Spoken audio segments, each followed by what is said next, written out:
Welcome back, everybody, to the next episode of The Creative Niche. Today we have Adam Anspach from Advanced Insurance Group here. So welcome to the podcast. Thank you. Happy to be here. Yeah. So just like every other guest, we're going to ask you a little bit about what makes you special, Adam, in Advanced Insurance Group. And, tell us a little bit about maybe your history, a little bit about what, positioned you for going into that industry, as well as maybe the growth that you've had. Sure. So. Well, growing up, my dad was a nationwide captive agent in Van Wert. He was actually located where the Pregnancy Life Center is now. So down there by down on Market Street. On Market, yeah. Yeah. So he was there along with Clem Mosier. He was a nationwide agent as well. So I swore I wanted nothing to do with insurance, and it was not an exciting or sexy industry, Yeah. So went to college, graduated from Lincoln View, went to college, and came back and applied to Central Insurance and got in right away. Well, what did you go to college for? I went to college for business management, and I got an associate's in bachelor's in that, associate in marketing, and got that done in 3 years. Went summers. I just didn't want to drag it out. Wanted to get to work, so started at Central in 2003. Okay. So yeah. So you graduated in 99? 2000. Oh, you did graduate. Graduated 2000, started at Central in 03. So. Okay. So did you get a bachelor's then in 3 years? Got a bachelor's and an associate's. Yeah. Really? So yeah, I was. That's a lot of credit hours, wasn't it? It was. It was very busy, and during that time, I worked full time for P&R Home IV Service at the same time. Oh, okay. So yeah, I was juggling a lot. And they've sold that company. They did. They retired, and but I worked for them since I was like 12 years old. Really? So, yeah, Phil and Robin, great people. Yeah. So. Yeah, for sure. So your brother Aaron, yes, he's a managing partner along with you. Correct. So was he always in the insurance industry as well? Did he have the same apprehension that he didn't want to do anything with insurance? Well, I think so. He actually worked at P&R as well, and then went on to. He ended up doing some Medicare supplement stuff, and then did Aflac for a number of years. So he was the regional manager of Aflac when he joined Advanced Insurance Group. So when we finally took the leap of faith. So yeah. And Advanced Insurance started when? October 1 of 2021.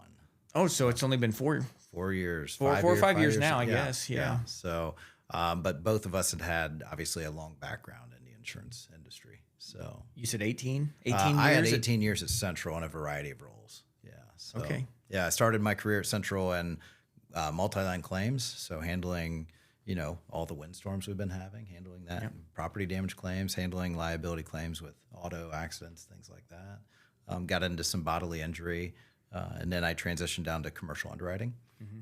Spent about 6 years in commercial underwriting, and after that, I moved into the marketing role where I would go and visit agents and try to more of a sales field underwriting role. Did that for 5 or 6 years, and then I moved into home office marketing. Traveled the country there, got to work with a lot of best practices agencies, Reagan Consulting out of Atlanta. Learned a lot from them, and basically just visiting some of the best agencies in the country and more or less kind of stockpiling ideas on how they do things, because in this area, it was able to see an opportunity. So yeah, so you see like a gas station on every corner, in a town, and then you have insurance agencies there. There's a number of insurance agencies. So it's a competitive marketplace, right? Absolutely. So how did you gain the traction inside the insurance industry to be able to start up like your own agency, essentially? Because you started in Van Wert? We did.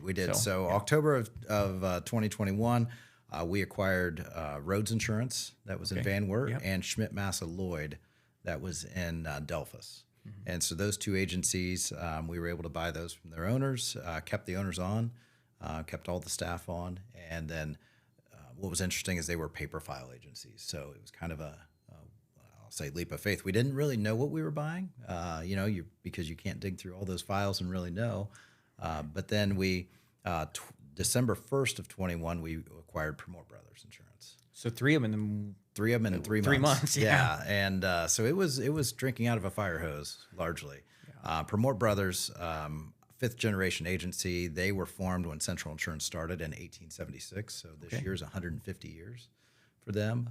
And we kept Leah and Michelle. They've been dynamite for us. I mean, they've been amazing, and they're still on the staff and contributing in big ways. So we really appreciate them, and we kept all the other staff too. So then it was combining locations together because we don't need all the multiple offices in Van Wert. Right. Then fast forward 6 months, May the 1st, we acquired Jerry Gilden Insurance. And to kind of go full circle, that was the agency that took over my dad's when he got out of the insurance industry. Yeah. So it's kind of neat to have, some of the old clients adapt. So when did you expand? Because you have 3 locations now. Correct. So now you have Van Wert, Delphus, and Ottoville. Correct. I guess give us the bullet points on that, on which one came. Delphus came second, right? So Van Wert and Delphus were both at the same time. Oh, there was one in Delphus, one in Van Wert. Okay. And then with Jerry Gilden, he had an office in Delphus and Van Wert. So at one time we had 2 locations in Van Wert, 2 locations in Delphus. So obviously combining those together made sense. Yep. But just trying to get everybody on the same systems, the same platform, for us to be able to service clients more efficiently, automating things, going paperless, with files and things. So it was the first year was big, and then if you fast forward to May 1st of 22, we acquired Jerry Gilden. So that was then the 4th agency in basically 7 or 8 months. So a lot of moving parts and trying to manage the change and the staff and now that you've bought them up, I mean, do you even need to continue to look at other agencies? I mean, is that something that you want to continue to do, or does it make sense to say, hey, we got X amount of clientele, but I mean, what's so we're very much in acquisition mode from the standpoint of if it's the right opportunity. It's not grow just to be a bigger number. It's grow strategically. Right. So we focus. So my background, commercial underwriting. Aaron's background is Medicare. It's life and health. We do a lot of key man life. We do a lot of basically life insurance, and so that's all. Aaron handles that side of the business. He also does some P&C for home, personal lines, that stuff. My focus is more commercial farm. Now I'll do associated personal lines with that, but we have a whole team that does your standard personal lines. And but what we're trying to do is grow with adding more commercial underwriters. So we've added like a Zach Army. He was a commercial underwriter. And a farm underwriter. We added Matt Brinkman. He was commercial underwriting manager. So we've added people that can help us grow in the niche that we want to grow in. Just like every business owner out there, it's tough to find new people. Absolutely. I would assume by acquiring the companies and keeping some of those people, that's really springboarded a lot of your growth. Would that be an accurate statement? Or do you still have to add a lot of people? Depends on the situation. So a lot of times what we'll see, like right now we're looking for a couple more acquisitions that are maybe in other counties that just help expand our footprint because, around here we write a lot of large farms. And, if you go to other counties, then creates more opportunity because we have a lot of markets. We have a lot of opportunities versus the hardest thing is each one of these agencies we acquired maybe only had 2 or 3 companies, maybe 4.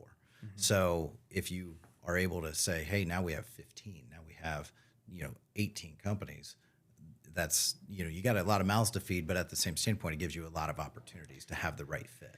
Right. So, yeah. And I assume that your clientele, they're not going to travel a county apart. They're going to want to stay in their county. Typically not. Now we do travel a little ways for some large commercial stuff where, obviously we're going to them on the big stuff.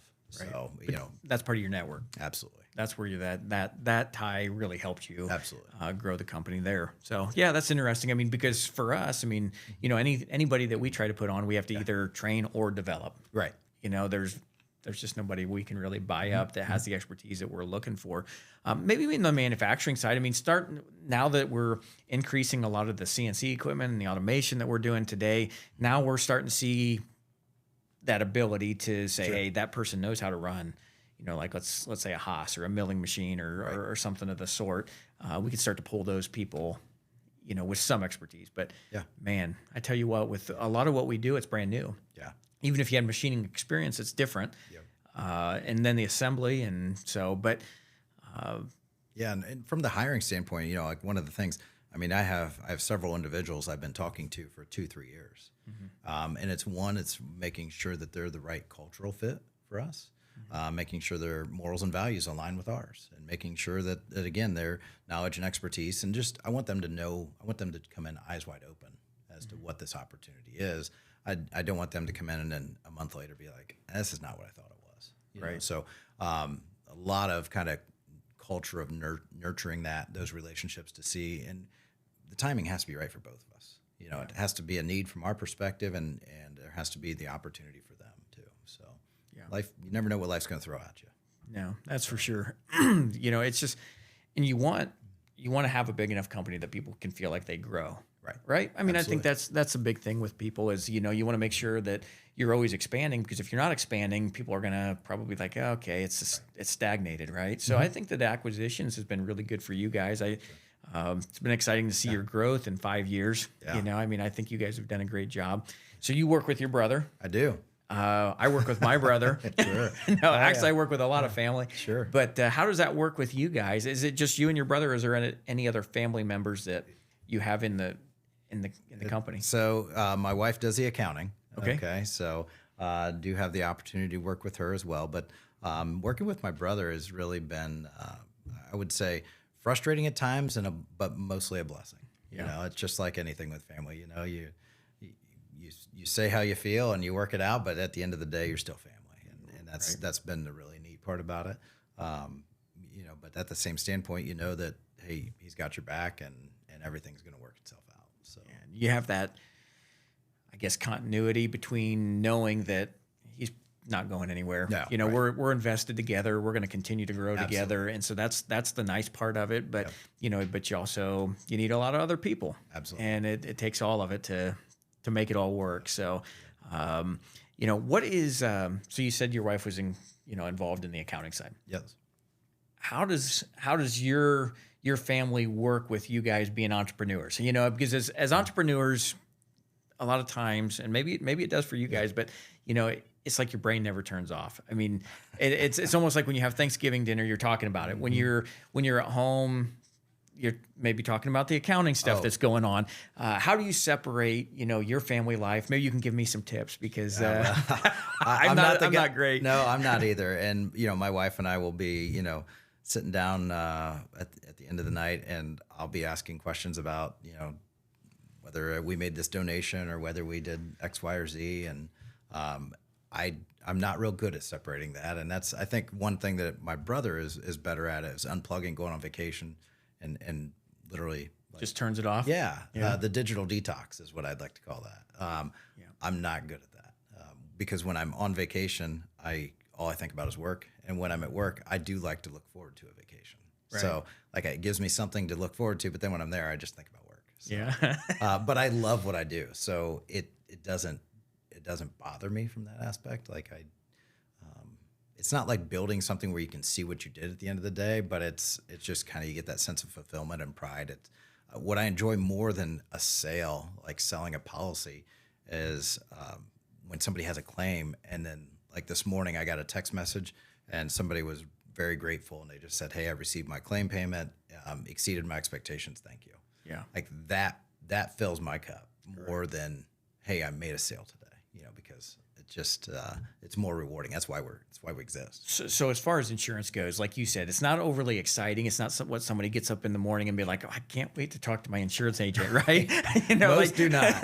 They don't think about it, but when they need it, that's the rewarding part. Right. Obviously for you and for them. I mean, they get to feel that piece of, hey, it's covered. Right. I know that the policy I have, I know Adam and I know Aaron, they're not going to let me down, or anybody in your firm that's kind of, led them to this because of the integrity that you guys have portrayed, which I think is where a lot of your growth is. You burn somebody a few times and all of a sudden it's not good for business. Sure. I had a guy tell me one time, he said, so you have 50 projects and let's say you have one that has a problem. You take care of that one and you don't even worry about it. And yeah, it costs the company money because you're going back to fix something. Yeah. But it's the best advertising that you ever can get. Absolutely. And same thing with you guys. I think if you're providing inferior products, eventually it'll catch up. But if you provided a superior product, and let's say the one time, or in your case, maybe you have 10,000 clients or 5,000 or 1,000, doesn't matter. But a certain percentage is going to just it's going to be what it is, and that's insurance, right? Yeah. No. So and that's a great lead into the way we handle our personal lines. So we require copies of your declarations and your premiums. Mm-hmm. And the reason being is we're going to treat this as a consultant. We don't set the pricing. We can't adjust the pricing on personal lines. So, but our best referral partners are the ones where we said, hey, we quoted you out with 10 companies. You're better off to stay where you are, but maybe talk to your agent about changing these coverages. Increase this, do this, but stay with them.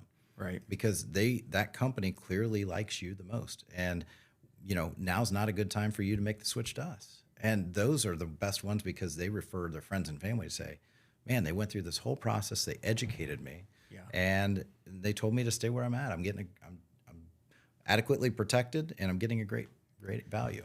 Yeah, and I think you guys can appreciate too the loyalty of clients coming back. Absolutely. You want to do really good by them because it's what ultimately will make you successful in the long run. Exactly. And if you can do a good job for them, whether they're your client or not your client, I think there's value, right? Absolutely. And I think that's what you're saying. So how does your kids, they're still school age, right? I have a senior in high school. She'll be going to BG next year for accounting. Okay. So that'll be good. I'm pretty excited for her. Take over mom's job? Well, maybe have some competition there. Have some competition. Yeah. And then I have a freshman, and 7th grade and 5th grade. So what did they think about mom and dad being entrepreneurs at this point? Because you came out of I'm going to call it, just a regular job, W-2 type job working for Central, and now you're an entrepreneur. What do they think? Yeah, I don't think they understood up front what it was because I was very comfortable in the corporate world and I enjoyed it and it was very good to me. Central was a fantastic place to work. But what I would say is I don't think they realize, the hours you put in as a business owner. There's a lot. Yeah.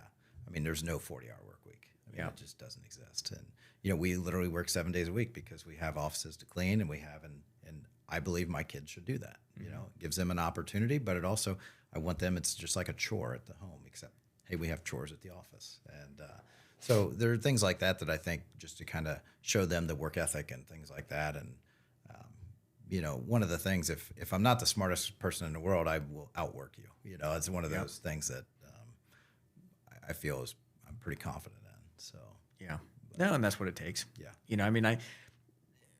I know it sounds bad, but I like the longer hours. Yeah. And I think that it's good because I think as a generation, maybe not, neither generation is worse at it, but I think that there's been a generation here that they haven't had to work as hard and they got used to that. And now we're having a situation where sometimes it's hard to find people that do want to work hard. I've seen it forever though. Sure. I've seen older people not want to work hard, and I've seen older people want to work really hard. I've seen younger people not want to work hard. Yeah. So it's not a generational thing. I know everybody wants to say well, it's the kids these days, but it's not.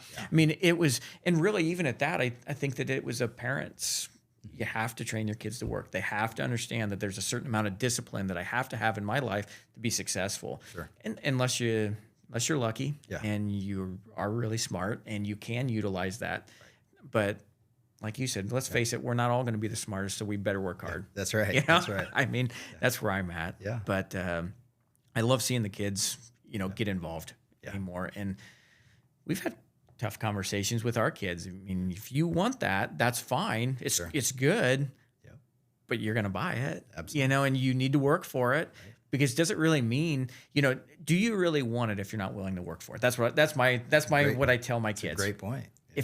Do you really want it? And yeah, I really want it, but do you really want it? Because if you really want it, you'll find a way to get it. Yep. And I don't want it to be materialistic necessarily, but I want them to understand that that's how you earn what you want. Teach the grit, the tenacity, the hard work. Absolutely. That's more important to me. Absolutely. Because I know that'll serve them in whatever industry, whether they come back and work for us or whether they go out on their own or whether they do something completely different with their lives. Sure. That's what it's going to take. Yeah. So. No, and that's one of the things, even like with my dad, he's retired now. He's, 74, still works 50 hours a week. Not because he has to, because he just likes to work. And I admire that work ethic and that he instilled in us, from the standpoint of it is that grit. It is just hard work. So, yeah, for sure. Mm-hmm. So let's see here. I didn't even get to my questions yet. Oh dear. We got all day. Yeah, I don't want to keep you here all day, Aaron. Sure. Adam, you got lots of stuff to do probably. Fun fact, people every single day call me Aaron and Aaron Adam. I know. So that happens at literally every single day. It's so. It was funny because I know you from all these different contacts, but Aaron was here the other day, and I had to stop and think. I'm like, that's Aaron, not Adam. Yeah. That's because literally every day. Yeah, because we got the opportunity. I'm sure you probably know, but we got the opportunity to take the entire Van Wert Rotary through the plant, and we get the same comments from even people that's been in the community for 50 years. I have no idea what all you guys did here. Yeah, and most people don't. Well, and that's I guess a problem. Right. Well, just how you guys have innovated, and you've incorporated technology in, and just where you're going is unbelievable. Yeah, it really is. I mean, it's mind blowing, and it's a world class facility in Van Wert, Ohio, in Van Wert County. And you just appreciate that. But I mean, it is. I mean, you can't argue that, and you guys are doing things that nobody else is doing, which is pretty amazing. Yeah, so. It's a lot of fun. We have a lot of fun innovating. I think. A true entrepreneur is probably going to get bored pretty quickly.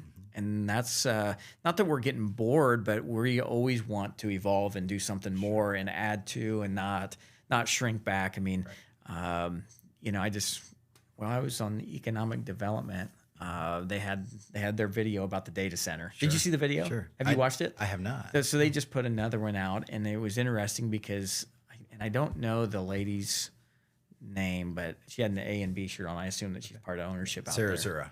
Yeah, Sarah. Yeah. So Sarah, and the comment that I heard on her or heard her say on that video is like, you either you grow, you change, or you die. Right. And I thought that, that's a business in a nutshell. It is. You either have to be changing a little bit of what you're doing to appeal to more people. You have to be growing as a company, or it's eventually you're going to die because somebody's going to innovate. Yep. Technology's growing so fast. People are using AI in all these different applications.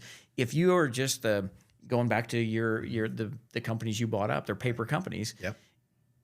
If you didn't go automated or go computer or go digital, you're going to have a problem. Right. And you guys did. Right. And you've grown because of it. Sure. Same thing with us. Like if we just wanted to do what we did the same way it's been done for 100 plus years. Right. Think of what's happened in 100 years. Think of what's happened. I remember Dad talking about his grandpa having to, do the plowing out in the fields with a horse, and with a single plow. That was within 100 years. Look what we do today with farming. Sure. So it's not that far ago, or not that long ago. It really isn't. Yeah. And I guess the Amish still do it, but right. Yeah, you're right. But but it's pretty small. Sure. But even at that, they're using people to get them to job sites. They get in, they pile in a van, they use all the power tools, and they say, "Well, we don't own it," but which is fine, I guess. I guess to each their own, right? That's right. But no, tell us a little bit about how you have changed and adapted throughout your life and your career, maybe through your faith journey. That's all interesting to. Yeah. So what's interesting is my folks, they still go to Calvary Evangelical in Van Wert. Okay. So grew up there in a very faith Christian family, which is fantastic. Actually, my sister went on to be a missionary in Ethiopia for several years, and ended up adopting several Ethiopian kids, and had their own child as well. But so it's really been interesting just to see that. But then was very involved in youth group, actually taught a small group in high school, led a small group and things. I can remember my dad going to Gideon's with my dad on Saturday mornings, where the jail is now. It was, I can't even remember the name of the restaurant, but it used to be a restaurant right there. And so we'd go to Gideon's there, and you'd kneel and pray, and it was really pretty interesting, but just had a interesting impact on me when I was, 11, 12 years old. And then, would go to Dad's office, and he'd work Saturday mornings, and just kind of spend some time with him. But so just remembering all those things. But then met my wife. She was Catholic. Her grandma, I think when we told her we were engaged, she asked when I was joining the church. Yeah. And so that was always, I said, I don't know. And so obviously a little encouragement there. But one of the things, didn't know a lot about the Catholic faith. I think Father Charles that we had most recently, he left last year, but one of the things that he always said is there's more than one way to get to heaven, but he just believes that the Catholic version is the right way. Yeah. Is the preferred way. And to each their own on that, but I do like the fact that he's not saying others are necessarily particularly wrong. Right. But I do like the fact that, maybe a little more open-minded than other Catholics sometimes. So, sure. Yeah. Was your brother, he's probably, does he go to Calvary still, or where's he at? Yeah, so he's very active at Lifehouse. Oh, he's out at Lifehouse. Yeah, Okay. he's at Lifehouse there. He runs sound and does that stuff for them. And but yeah, they like they come home. I mean, they are very, very strict about being there and stuff, and very involved. So up street and all that stuff there. So yeah, it's I don't know how you and Fort Jennings, right? Yep. You go to the St. Joseph's there.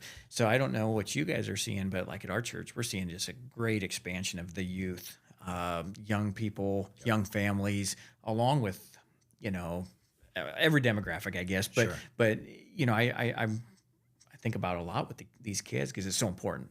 For me, it's about, bringing the kids into this Christian faith because, man, they desperately need it. They desperately want it.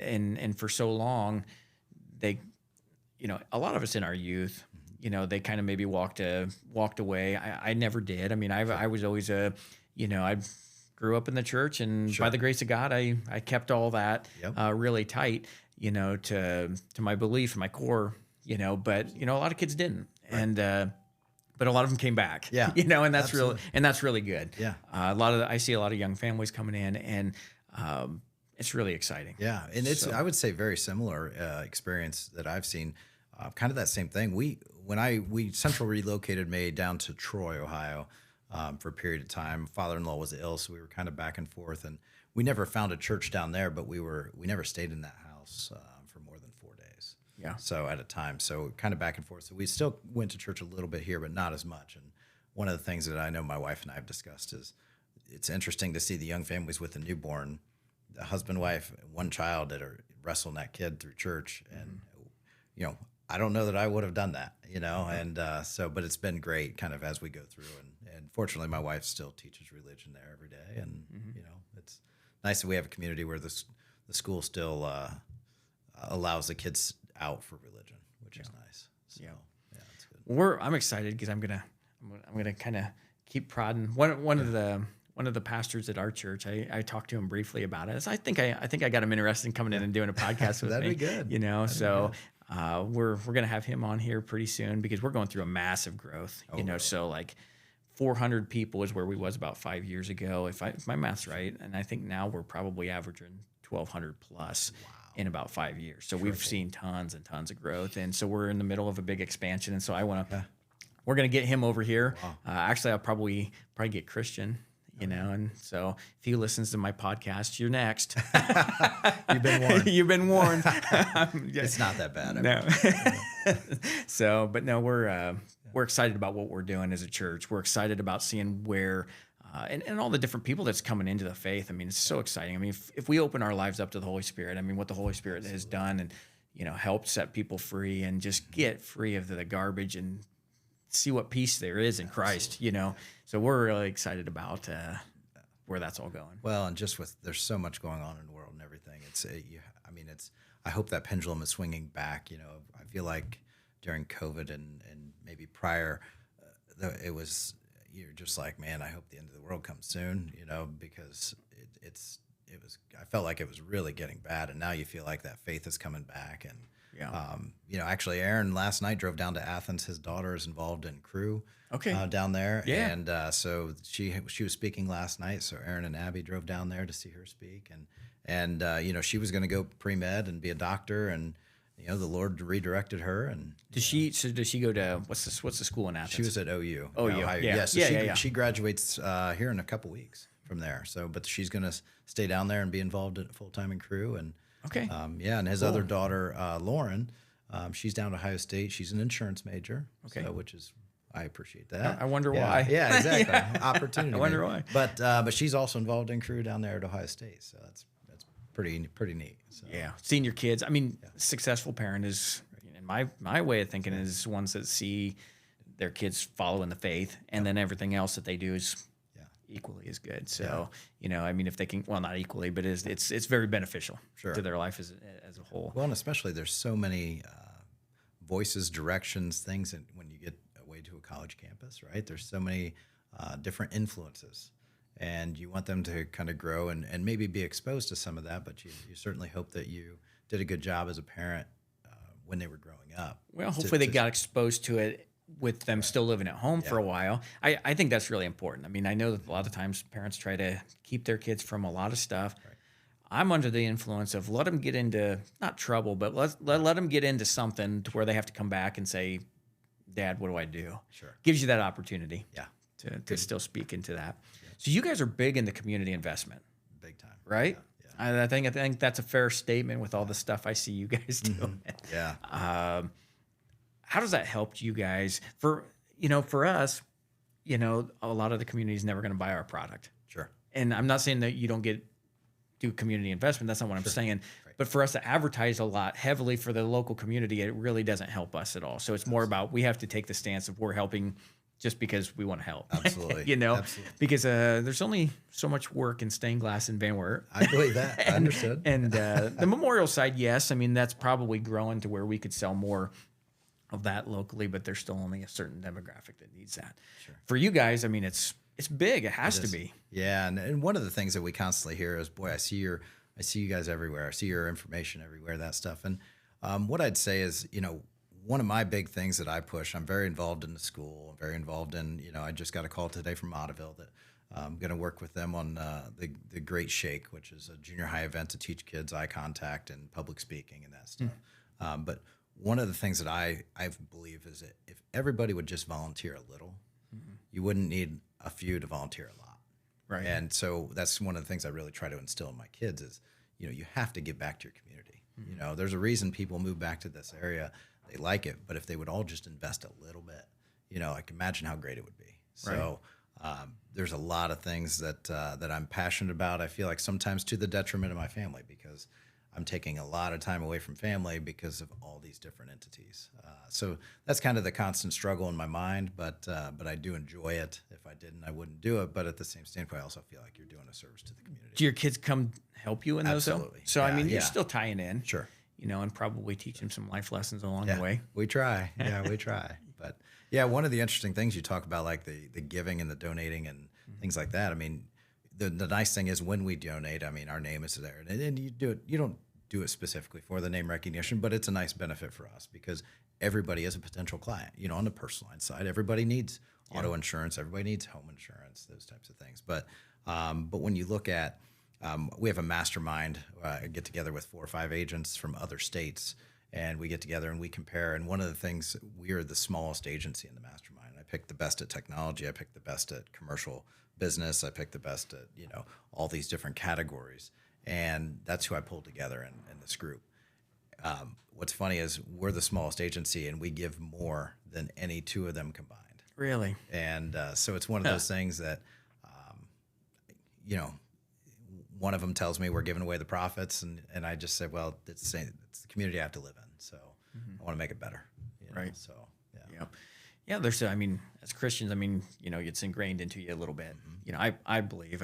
Most of us, that understand and the scripture and how tithing is. It's about changing your heart. Then more so than it's not like God needs the money. Right. Right. Yeah, let's face it. Yeah. He doesn't need our money, but he does need our heart. And that, and by giving, it does help that heart, to be more dependent on saying, Lord, we do trust you. We do, we give because we trust that whatever we give, you're going to take care of it. Sure. And you're going to take care of us. And very few people that I've ever talked to that give routinely have ever really struggled. Not that they haven't struggled. Don't get me wrong. Everybody has that financial struggle that maybe comes up, but it seems like the Lord always provides, And so when you take that stance, and in your case, I'm sure you're giving to the church, but you also give to, these organizations, and in a way, those people or the community gives back to you, right? Yep. So it's all intertwined. Absolutely. But I got to ask. I got to ask. What do you think about this data center? Well, here's the thing. Because you hear the both sides. You sure do, and I do. I think it kind of goes back to your comment earlier about the, you have to grow and change and evolve, and everybody's NIMBY, right? Not in my backyard. Yeah. But it's also one of those. We need to continue to grow and adapt and those things. So I think there's obviously a responsible way to do it. You want to make sure that it doesn't destroy the community that it helps the community thrive. Yep. If you think about economically, it certainly seems like it'll be a positive thing for the Van Wert area, and even for Allen County with the one that's going in over there. And I think that'll impact hopefully our local schools and things with, increased funding. Yeah, increased funding, but then also just with needing more workers and hopefully, the hard thing I think that we're dealing with in this area is housing. There's just not enough housing in the area, and farmland. Farmers don't want to sell the land to develop, and I understand that. But at the same standpoint, we need to solve the housing issue to help kind of grow economically. Yeah. So, yeah. And it is housing is definitely a need. And I think that I happen to Bob Gamble, I seen that he stated, essentially that we've stayed stagnant for 50 years. Right. For 50 years, we have not grown population size. Yep.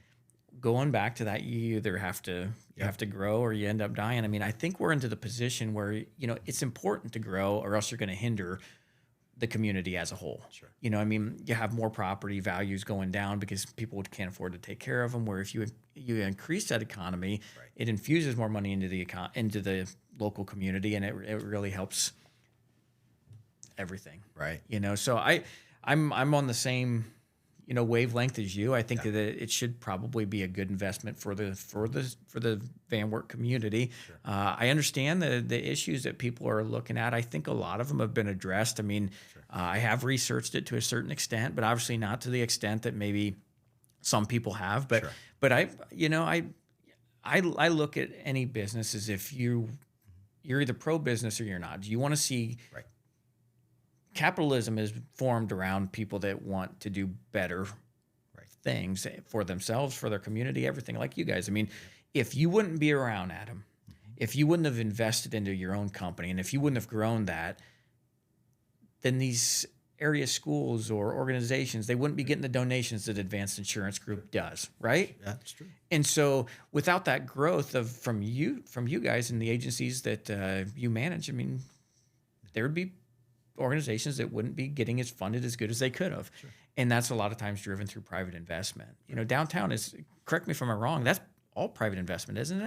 Correct. The Van Wert County Foundation, we're very involved with them. We work with them closely, and that's been unbelievable. I mean, and the leap of faith that their trustees took to say, hey, our downtown looks like all the other downtowns, and what are we going to do about that? And I can remember Bill Promort, when I was at Central, made the comment. We were traveling to see some agencies, and he made the comment about it, like, how I was asking about the kind of the project and things, and they were very early in discussion, and I just heard scuttle about they're going to do this in downtown improvement, and he made the comment about how do you determine how much downtown you need, how many square feet, because they bought up I believe over 60 buildings, and I mean that's a lot of responsibility you're taking on, because a lot of them needed roofs and needed, like, there was a significant brickwork, investment. painting, I mean, everything. Yeah, and we're so fortunate that they did that, because I'm telling you, we're a couple phases in, and that is going to be unbelievable. I mean, it's already unbelievable what they've done. The investment from them, the investment from Central and the Oddfellows and things like that. I mean, it's been phenomenal. Sorry. Yes. Just what they've been able to do so far, and I think as we continue to grow, hopefully those buildings get occupied and they continue the next phase and the next phase, and that'll certainly help. Yeah. So I mean, without that private investment, downtown would have been falling down. Yeah. I mean, let's face it. I mean, you go into some of the different parts of Van Wert, and I mean, some places they need revitalized. Absolutely. And it takes private investment to do that. And if you don't have anybody that's reinvesting into the community, you don't get those things. I don't know. I think I'm pro-business. I think that that's the way that I look at it. I want to see the community thrive and grow, and the best way to do that is private investment. So I think it's a good plug, for that facility. I mean, it sounds to me like the water's not going to be a problem, like everybody's saying. And based on the research, and I think that they're even going down to research some facilities that are already in operation that is exactly what they're bringing here. And granted, you're trusting that everybody's doing their due diligence, and it sounds like they are, but obviously I haven't done it, so I don't want to speak for it, but I want to be very, but I see a lot of business people that's been around a long time that really has had a heart for the community that's investing into it. So to me, I mean, I'm hoping it's a good thing. I think So yeah, I hope so too. Yeah. yeah. But all right. Yeah. What haven't we covered? Well, I was going to say, you mentioned that private investment and kind of saving those old buildings. That our Delphus office has kind of been that same story. Yeah. A building built in 1892 and Downtown.